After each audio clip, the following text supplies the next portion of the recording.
Proyekto Helmo.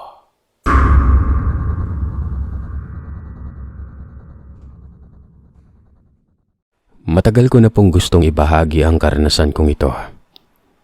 Pero palagi ako nag-aalinlangan. Pero ngayon ay nagkaroon ako ng lakas ng loob na ibahagi sa lahat ang kakaibang karanasan na nangyari sa aking buhay. Tawagin niyo na lamang ako sa pangalang Charm. Nung kabataan ko ay ligawin talaga ako sa aming baryo. Hindi naman sa pagbubuhat ng sariling bangko. Talaga namang kinagigiliwan ako ng mga kalalakihan sa aming lugar. May lahi po kasi kaming Kastila kaya mabuti. Malabanos ang aking kulay, kutis porselana, at tila ba kulay ng mais ang aking buhok. May kaya din ang aking pamilya kaya hindi na po katakataka kung ganun na lang ang aking kutis dahil bata pa ako. Ay alaga talaga ako ni mama. Ni magalusan, ayaw nito. Nangyari itong kakaibang karanasan sa buhay ko. Nung 20 anyos pa lamang ako.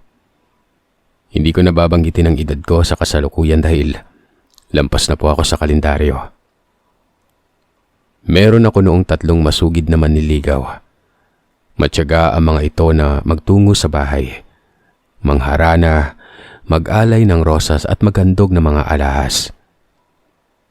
Kahit na ilang beses na silang kinakasa ni lolo ng baril, wala pa ring epekto sa mga ito. Nga pala, bata pa lamang ay wala na ang aking ama. Isa itong sundalo. Isa ang aking ama sa mga magiting na sundalo na nakipaglaban noon para lamang sa kalayaan ng ating bansa. Opo, ganyan na ako katanda. Kaya nga hindi ko na binanggit ang aking edad. Balik tayo sa kwento. 3 silang nanliligaw sa akin at hindi talaga papatalo ang mga ito sa isa't isa. Itago na lamang natin sila sa pangalang Rico, Ryan, at Renz. Si Rico ay matangkad. Malaki ang pangangatawan at masipag sa buhay. Katamtaman lamang ang estado niya sa buhay nun. Samantalang si Ryan naman ay hindi gaya ni Rico. Mahirap lamang ito. Isang magsasaka ang kanyang ama at labandera naman ang kanyang ina. Si Renz naman ay mayaman. Sunod luho at nag-iisang anak ito kung kaya't hindi katakataka na halos lahat ng hilingin ni lolo sa kanya noon na ibibigay na. Isa sa mga manliligaw kong ito ay nakatuluyan ko pero sa dulo ng kwento ko na lamang babanggitin para matapos niyo yung istorya. Pero sa mga gustong humula, pwede po kayo mag-comment. Yun na nga po syempre sa mga ganitong pagkakataon ay hindi maiiwasan na magkaroon ng hindi pagkakaunawaan. Hoy Renz, respeto naman. Nauna kami ni Ryan sa'yo pero nangunguna ka pa sa amin sa pagpasok sa bahay nila Charma. Kami nga halos tubuan na kami ng ugat sa paghahantay dito sa labas tapos bigla kang sisingit. Rinig kong reklamo ni Rico at napailing na lamang si lolo nang marinig ang pag-uusap na mga yon. Hoy Rico, hindi ko nakasalanan kung bakit kayo naghintay ng matagal no. Sinabihan na tayo kahapon ni Lolo Manuel na ganitong oras pupunta dito sa bahay nila Charm. Pero pabibo kasi kayo. Kasalanan nyo yan. Wika naman ni Renz nun. Tahimik lamang si Ryan habang nagtatalo ang dalawa. At nang makita nito si Lolo, agad na nagmano ito. Napangiti na lamang ako dahil napakagalang talaga ni Ryan. At kailanman ay hindi ko nakitang nakipagtalo ito sa ibang manliligaw ko. Mabuti pa itong si Ryan at hindi nakikisawsaw sa kaguluhan yung dalawa. Baka mamaya, kayo'y magkatuluyan ha. Wika ni Lolo. Natawa na lamang ako sa sinambit niya. Nako, mas mainam pang tumanda akong binata kaysa makasama sa buhay ang kagaya nitong si Renz. Hambog na, mahangin pa. Signal number 5 kung bagyo. Nakakunot ang noong wika ni Rico at napailing na lamang ang aking lolo noon. Hindi ko naman maiwasang matawa sa mga salitang binitawan niya. Kuwela kasi talaga ito At kapag ito ang aking kasama ay walang oras na hindi ako natatawa. O aking sinisinta at iniibig, ito nga pala ang rosas na aking alay para sa iyo. Malambing na turan ni Renz sa akin sabay abot ng bulaklak ng rosas na halatang bagong pitas pa. Napangiti naman ako dahil walang araw na hindi ako pinangiti ni Renz. Kahit kasi na mahangin at hambog ito, palagi naman ito akong napapangiti. Kahit na ganoon naman na kasi ang ugali ni Renz ay nakikinig ito. Ayun na, dinaan na naman sa pagiging makata niya. Nakuha lang naman sa dyaryo yung mga binitawang salita. Wika ni Rico at sinamaan naman ito ng tingin ni Renz. Kahit kailan panira ka talaga eh. Piko na wika ni Renz at napailing na lamang ako nun. Charm, eto nga pala bibingka. Gawa yan ni Mama. Bagong luto pa yan kanina kaso malamig na ngayon eh. Wika ni Ryan sabay abot ng maliit na basket na gawa sa dahon ng niyog. Napangiti naman ako at tinanggap ang binigay ni Ryan. At kailan pa nahilig sa bibingka itong si Charm ha? Di ba nga ayaw mo nga niyan? Wika ni Rico habang napapakamot ng ulo nun. Nakita ko naman si Ryan na napayuko. Hindi ka pala kumakain yan. Pasensya na, hindi ko alam. Sambit naman ni Ryan at doon ay hinampas ko ng pamaypay na hawak ko si Rico. Kahit kailan panira ka talaga. Inis na wika ko at doon ay pumasok na ako sa loob dahil nakaramdam ako ng hiya para kay Ryan. Narinig ko pa ang pagsisisiyan ng dalawa samantalang si Ryan naman ay nagumpisa ng mangharana. O aking irog, dungawin mo ako. Panimulang kanta ni Ryan na agad naman na sinabayan ni Renz. Napatakip na lamang ako sa aking tenga dahil sintonado ito. Magtigil ka nga, Renz. Ang sakit sa tenga ng boses mo eh. Awat ni Rico at doon ay nagbangayan na naman ang dalawa. Walang araw na hindi nagtalo ang dalawa at palagi talagang nagbabangayan nun. Natapos na lamang ang pagkanta ni Ryan, pero ang pagtatalo nilang dalawa ay patuloy pa rin. Bumalik ka na lang bukas, Ryan. Wika ko at matamis ng ngiti nun. Kagad naman na napahinto sa pagbabangayan ng dalawa at nagtanong. Paano ako? Sabay na tanong ng dalawa. Napailing na lamang ako. Magtalo lang kayo para masaya. Wika ko at isinara ko ng bintana ng aming bahay. Ito kasi. Pagtatalo ng dalawa, napabuntong hininga na lamang ako. Ganoon ang nangyari sa akin noon at halos araw-araw, iba't ibang bulaklak, sulat at tula ang aking natatanggap. Sa totoo lang, ilang beses ko nang sinabihan ng mga ito na tumigil na sa panliligaw sa akin dahil wala pa sa aking isipan noon ang mag-asawa o magkaroon ng nobyo pero naging matyaga ang mga ito. Kahit na tila ba maliit ang tsansa na makuha nila ang matamis kong oo. Ganun pa man kahit na para bang kay ganda ng buhay pag-ibig ko ay hindi talaga maiiwasan na may mga taong maiinggit at magagalit nun. Magkapit-bahay kami noon, halos katabi lamang siya ng bahay namin. Itago na lamang natin siya sa pangalang Sonia. Hindi niya tunay na pangalan. Sa tuwing nanghaharana sa akin ang tatlo kong manliligaw, ay palagi itong nakadungaw at nakatingin kay Ryan. May itsura naman kasi si Ryan. Sakto lamang ang laki nito at kahit na moreno, malakas ang dating. Sa tuwing dumadalaw sa akin si Ryan, ay palaging nakatingin si Sonia. Kaya nalaman ko na may gusto ito sa manliligaw ko. At narinig ko na din ang ganoong usap-usapan at bali-balita nun. May ilan pa nga na sinabihan ako na layuan na si Ryan dahil nakakatakot kung magalit itong si Sonia. Hindi ko naman yun pinansin dahil nga wala naman sa akin ang mga bagay na yun. Isa pa, wala din naman akong kasalanan kung may gusto si Ryan sa akin at hindi kay Sonia, di ba? Nang lumipas sa mga araw, palagi kong napapansin ang masasamang tingin sa akin ni Sonia. Kung kaya't napag-isip-isip ko na ibigay na lamang sa kanya ang mga bibingka at mga kakanin na inaalay sa akin ni Ryan noon. Bakit mo binibigay sa akin to? Di ba bigay ito sa'yo ni Ryan? Kunot noong tanong ni Sonia sa akin at napabuntong hininga na lamang ako. Busog na kasi ako kaya sa masayang ibibigay ko na lang. Nalaman ko kasi na mahilig ka sa bibingka at kakanin kaya naisip ko na sa'yo na lang ibigay. Salamat ha. Paborito ko talaga ito lalo na kapag luto ng nanay ni Ryan. Wika nito at kita ko sa mga mata niya ang saya ng matanggap ang pagkain na binigay ko. Ganun ba? Tipid na sagot ko dahil hindi ko naman kasi alam kung ano ang sasabihin. Oo, masarap kasi yung luto niya. Wika nito. Napatangu-tangu na lamang ako nun.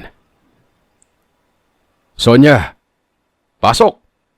Sigaw ng ama nito at doon ay kaagad na itinago nito sa kanyang bulsa ang binigay kong bibingka. Sige na, dito na ako. Salamat dito ha. Umuwi ka na din. Delikado dito eh. Mabilis na pumasok sa loob ng kanilang bahay si Sonia matapos sabihin yon. Nakita ko pa ang masamang tingin sa akin ng kanyang ama na tila ba lulunukin ako nito ng buong buo. Kinilabutan naman ako at naalala ko ang sinabi ni Sonia na delikado doon kaya kaagad na bumalik ako sa aming bahay dahil maggagabi na din ang mga oras na yon. Ganoon ang naging nakagawian ko. Sa tuwing binibigyan ako ni Ryan ng anumang pagkain ay kaagad na ibinibigay ko yun kay Sonia. Natuwa naman si Sonia sa parting yon at naging malapit naman kami sa isa't isa. Sa tuwing wala ang ama nito ay lumalabas siya para makipag-usap sa akin. Charm, bakit hindi mo pa sinasagot yung isa sa mga manliligaw mo? Tanong sa akin ni Sonia at natahimik naman ako. Wala pa kasi ako napipili sa kanilang tatlo eh. Sagot ko naman. Ganon? Bakit hindi mo na lang sila pinahinto? Malalim naman akong napabuntong hininga sa tanong niya. Saka ko ito sinagot. Ginawa ko na yan. Sinabihan ko na sila. Bakit hindi pa din sila humihinto kung una pa lang ay sinabihan mo na? Ewan ko sa kanila. Hintayin daw nila ako eh. Napabuntong hininga naman si Sonia noon. Sana kasing ganda mo din ako para naman makita at magustuhan din ako ng lalaking minamahal ko. Maganda ka naman, Sonia. Kulang ka lang sa ayos. Napangiti naman ito. Talaga? Baka naman mamaya niloloko mo lang ako at binibiro ah. Maganda ka kaya? Wala namang ginawa yung Diyos na pangit, di ba? Ngumiti naman si Sonia. At yun ang unang beses na nasilayan ko ang ngiti sa kanyang labi. Sa bagay, tama ka nga naman. Wala namang ginawa ang Diyos na pangit. Nga pala, dito na muna ako kasi may gagawin pa ako sa bahay. Alam mo na, pag dumating si tatay na magulo at wala ako sa bahay, malamang sa malamang, mapapagalitan na naman ako noon at masasermonan. Maraming salamat pala dahil binigyan mo ako ng oras, Charm. Wika ni Sonia at kumaway pa ito sa akin noon. Ngumiti naman ako pabalik sa kanya. Pumasok na rin ako sa bahay. Matapos ang araw na yon, ay naging mas malapit pa kami sa isa't isa. Nagkikwento na rin ito ng mga personal niyang buhay. Hanggang sa isang araw, ay nakwento niya ang patungkol sa kanyang mahal. Alam mo ba, Charm?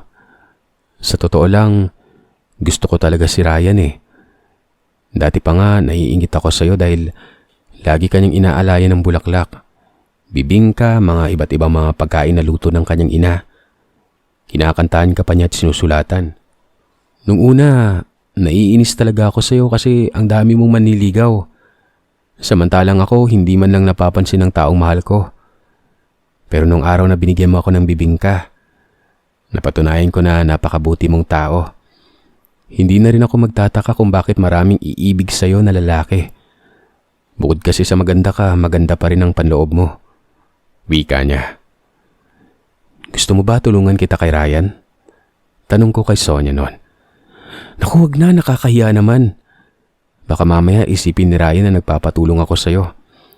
Nakakahiya naman, di ba, kung babae pa yung unang aamin sa lalaki? O nga naman sa bagay. O nga no, pangit naman talaga tingnan. Huwag kang mag-alala. Gagawin ko yung makakaya ko para mapalapit kayo sa isa't isa. Wika ako nun. Talaga? Gagawin mo yun para sa akin? Oo naman, magkaibigan tayo, di ba? Saka sa totoo lang, hindi ko talaga gusto si Ryan eh. Ayoko din naman na makasakit ng tao kaya ngayon pa lang isasabihin ko na yung totoo na wala talaga siyang pag-asa sa akin nang sa ganun. Magkaroon naman kayo ng tsansa na magkausap. Napangiti si Sonia nun. Maraming salamat sa iyo, Charm ha. Napakabuti mo talagang kaibigan. Niyakap niya ako. Kinabukasan nga ay nagpa siya kung kausapin si Ryan ng masinsinan. Bakit si Ryan lang? Paano kami? Huwag mong sasabihin na siya na yung sinasagot mo, Charm ha. Wika ni Rico na napapailing-iling. Kung ano-ano talaga iniisip mo, Rico. May sasabihin ako kay Ryan kaya kakausapin ko siya ng masinsinan. Ito talagang lalaking to kung ano-ano yung iniisip. Wika ko kay Rico at napabuntong hininga na lamang ako nun. Pagpasok sa loob ay nagsalita na si Ryan. Alam ko naman yung sasabihin mo, Charm. Ramdam ko naman yun eh. Wika ni Ryan sa akin at doon ay nakaramdam naman ako ng konsensya sa aking puso. At bahagya din akong nalungkot. Kung pwede lang sanang turuan yung puso ko na ikaw ang piliin. Dahil napakabuti mong tao pero hindi, wala akong nararamdaman na kahit na konting pagmamahal para sa'yo. Ayoko maging madaya sa'yo. Kaibigan lang talaga yung pwede kong itingin sa'yo. Ngumiti naman ito. Ayos lang yun. Naunawaan ko. Tanggap ko naman tsaka pumasok ako sa ganitong sitwasyon. At alam ko na maaari ako masaktan. Huwag kang makonsensya. Ayos lang ako. Wika sa akin ni Ryan at napangiti naman ako nun. Basta kung kailangan mo ng kaibigan na masasandalan, nandito lang ako. Tumango naman ako sa sinabi niya. Nga pala, baka gusto mong makilala yung kaibigan ko. Di ba kilala mo naman si Sonia? Malay mo, di ba, kayo yung itinadhana para sa isa't isa. Nakangiting wika ko nun. Oo, si Sonia, kilala ko yun. Yung kapitbahay nyo na laging nakadungo sa tuwing hinaharana ka namin. O siya nga, buti naman kilala mo siya. Matutuwa yun pag nalaman niya na kilala mo yung tao. Mukhang tinutulak mo ako sa kaibigan mo ngayon ah. Ikaw ah.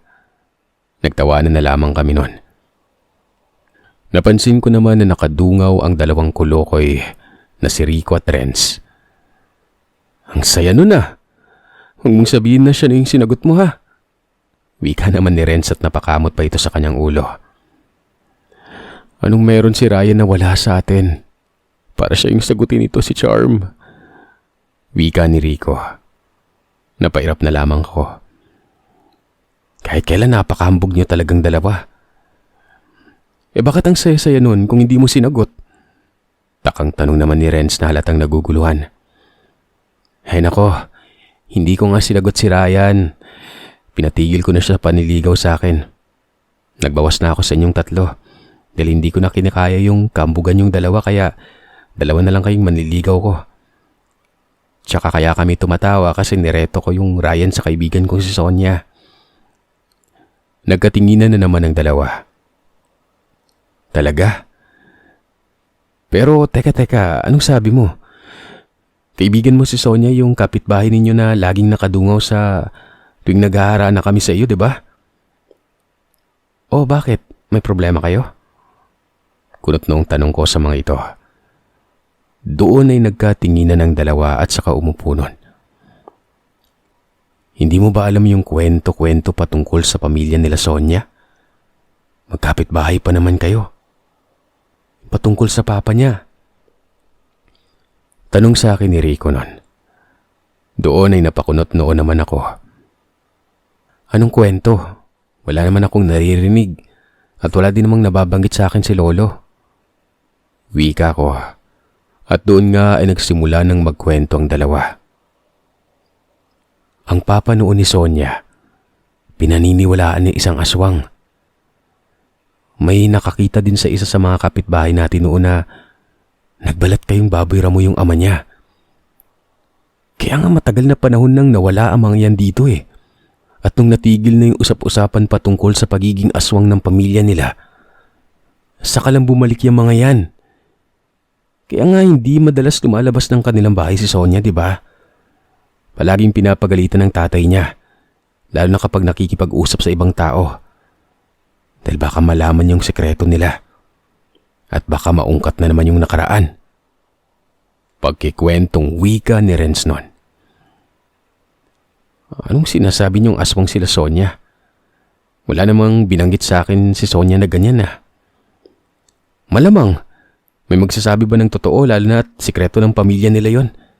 E di inilagay naman niya yung sarili niya sa kapahamakan. Wika ni Rico at doon ay napagtanto kong tama siya. Pero mabait naman si Sonia eh. Hindi niya naman ako sinaktan. Wika ako naman sa mga ito. Pero malalim na napabuntong hininga ang mga yon. Yun ang hindi mo alam. Hindi mo sigurado kung kailan yan aatake. Hindi mo alam kung may galit ba sa'yo yan o wala. Lalo na naging manliligaw mo si Ryan na gustong-gusto niya. Gustong-gusto ni Sonia si Ryan mula pagkabata. Alam na alam namin yan. Kaya nga nagtataka kami sa'yo na naging kaibigan mo si Sonia eh. Samantalang ipinagkakalat niya sa buong barangay na napakasama ng ugali mo. Wika naman ni Renz at doon nga ay nanlaki ang aking mga mata. Baka naman dati pa niya sinasabi at hindi na ngayon. Inamin naman sa akin ni Sonia na nagalit at nainis siya sa akin noon eh, pero humingi naman na siya ng tawad. Nagkibit balikat ang mga ito. Huwag kang papakasigurado, Charm ha. Ang amin lang, binalaan ka namin. Hindi namin sinisiraan yung kaibigan na tinuturing mo pero dahil nga mahal ka namin, gusto naming masabihan ka. Ayaw namin mapahamak ka. Hindi dahil sa gusto ka namin kundi dahil nag-aalala lang din kami sa'yo. Tsaka alam mo na, naging malapit din naman kami sa'yo, di ba? Parang naging kaibigan ka na namin. Bukod sa mahal ka namin. Wika ni Rico. Simula ng araw na yon ay naging maingat na ako sa aking ikinikilos. Napansin ko naman na buhat ng araw na yon. Palaging nakabantay sa akin si Ryan sa tuwing kasama ko si Sonia.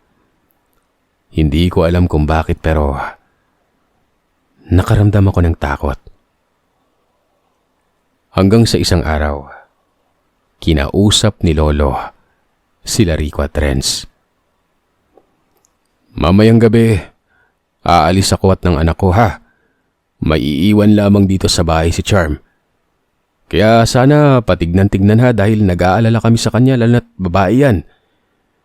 Hindi ko naman sinabi na dito kayo matulog sa bahay namin dahil lalaki kayo. Pangit tingnan. Pero sana naman, bantay-bantayin niyo yung apo ko.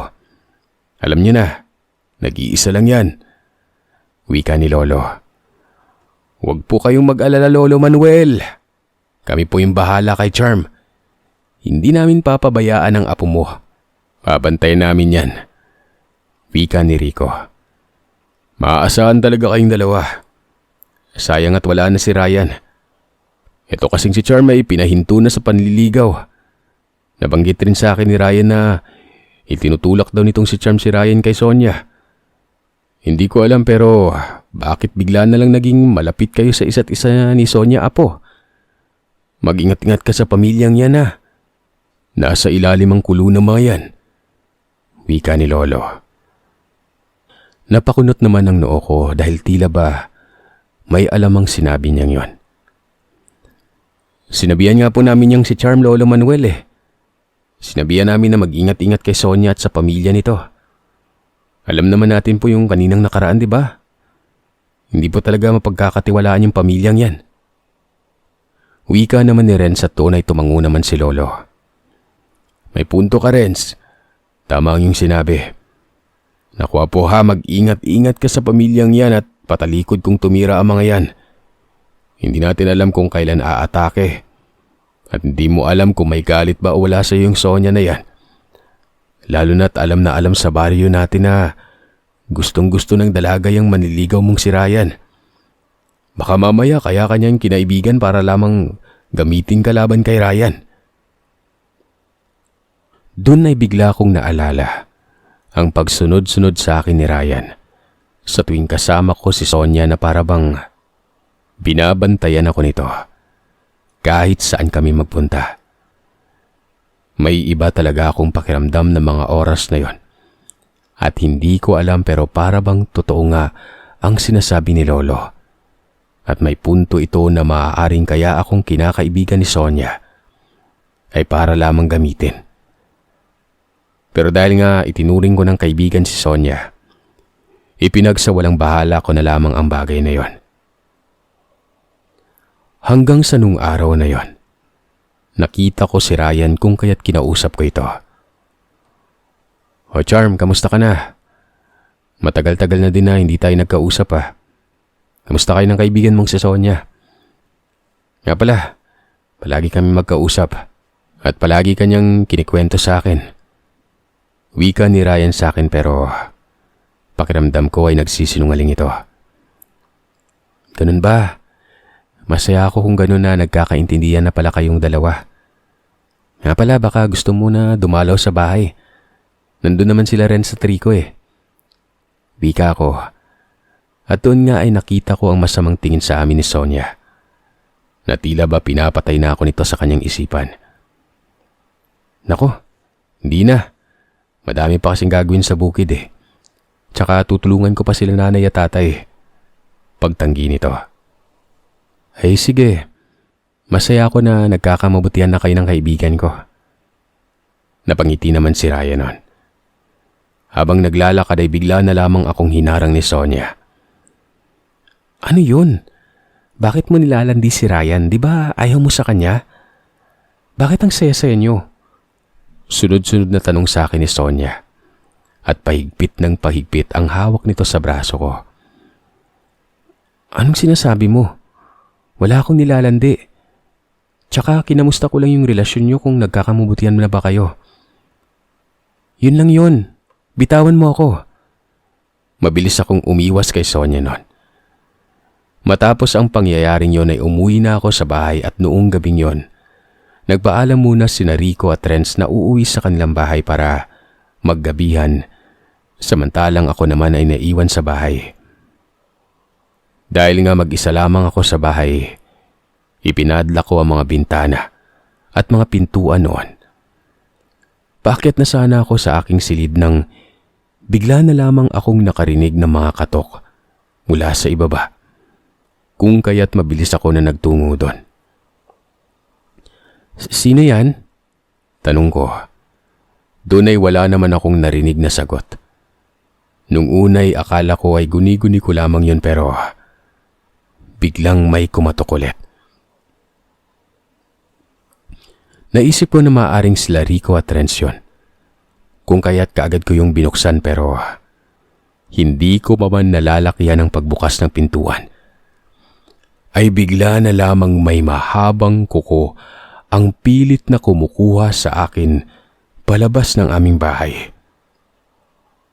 Kinalmot ako nito sa aking braso.